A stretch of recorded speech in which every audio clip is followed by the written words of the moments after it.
గల్వాన్ ఘర్షణ తర్వాత తొలిసారి ప్రధాని నరేంద్ర మోదీ చైనా పర్యటనకు వెళ్లనున్నారు. షాంఘై సహకార సంఘం శిఖరాగ్ర సదస్సులో పాల్గొనేందుకు ప్రధాని ఈ నెల 31న చైనాలోని తియాన్జిన్ నగరానికి వెళ్లనున్నారు. ఆగస్టు 31, సెప్టెంబర్ 1న ప్రధాని షాంఘై సహకార సదస్సులో పాల్గొననున్నారు. సదస్సులో భాగంగా ప్రధాని మోదీ చైనా అధ్యక్షుడు జిన్పింగ్తో ద్వైపాక్షిక చర్చలు జరిపే అవకాశం ఉందని జాతీయ మీడియా పేర్కొంది. 2019లో చివరిసారి ప్రధాని మోదీ చైనాలో పర్యటించారు.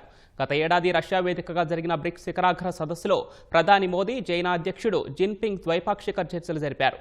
అయితే ప్రధాని మోదీ తొలుత ఈ నెల 30న జపాన్ పర్యటనకు వెళ్లనున్నారు.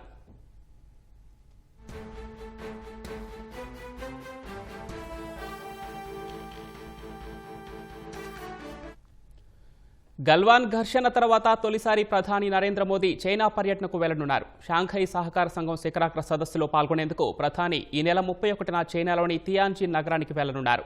ఆగస్టు 31, సెప్టెంబర్ 1న ప్రధాని షాంఘై సహకార సదస్సులో పాల్గొననున్నారు. సదస్సులో భాగంగా ప్రధాని మోదీ చైనా అధ్యక్షుడు జిన్పింగ్తో ద్వైపాక్షిక చర్చలు జరిపే అవకాశం ఉందని జాతీయ మీడియా పేర్కొంది. 2019లో చివరిసారి ప్రధాని మోదీ చైనాలో పర్యటించారు. గత ఏడాది రష్యా వేదికగా జరిగిన బ్రిక్స్ శిఖరాగ్ర సదస్సులో ప్రధాని మోదీ చైనా అధ్యక్షుడు జిన్పింగ్ ద్వైపాక్షిక చర్చలు జరిపారు. అయితే ప్రధాని మోదీ తొలుత ఈ నెల 30న జపాన్ పర్యటనకు వెళ్లనున్నారు.